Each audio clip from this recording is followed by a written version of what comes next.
A record number of abortions performed by Planned Parenthood, according to the organization's latest report. And even though they have less clients, taxpayer dollars continue to funnel in at higher rates.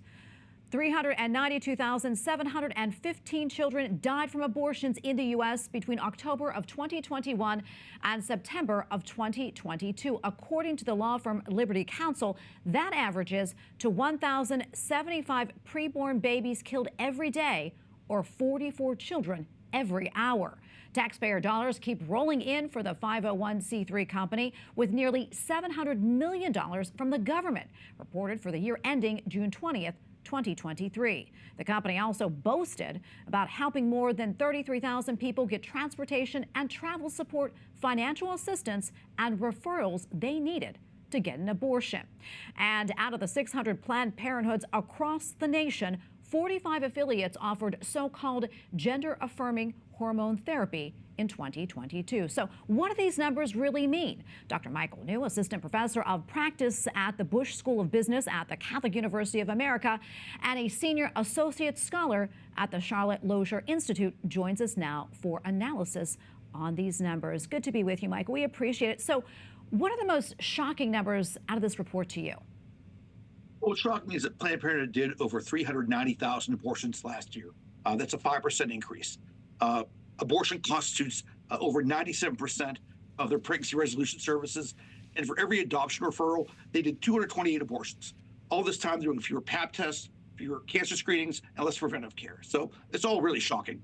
Yeah, and let's talk about that. I mean, you know, fewer preventive care visits. What more can you tell about that? Because they really do tout that. Yeah, preventive care went down by 31%. So it really makes it clear that Planned Parenthood's first priority is abortion. You know, the number of abortions go up nearly every year. Planned Parenthood performs almost 40% of all the abortions that take place in the U.S. Many services are going down, especially healthcare services. And again, they did 31% fewer preventive care visits this past year. Yeah, and the report also talks about education. They say that they've reached 1.2 million people through their programming and through their outreach, and that 3 million views via educational videos. What kind of impact does that have? That's a very negative impact. I mean, the sort of, you know, quote unquote education they provide is often sex education that really encourages a lot of sexual risk taking and encourages promiscuity. So it really, you know, degrades the culture and really promotes a lot of, you know, unhealthy behavior, in my opinion. Yeah, and Michael, the report also indicates that Planned Parenthood lawyers, they have actually opened up 30 cases challenging pro-life laws in 16 states. What more do you know about that, and what does that say about the organization? Well, Planned Parenthood's priority, you know, is abortion, and this annual report makes it very clear. And I think that also creates a very strong argument to defund Planned Parenthood. You know, that taxpayer dollars do indirectly subsidize a lot of these political activities, a lot of these lawsuits, and the fact they're investing significant resources in trying to overturn these protective pro-life laws, again, really does show that abortion is their top priority. You know, we also mentioned this, Michael, that many of the clinics are offering so-called gender-affirming care. Talk to us about that shift and what's going on there. Yeah.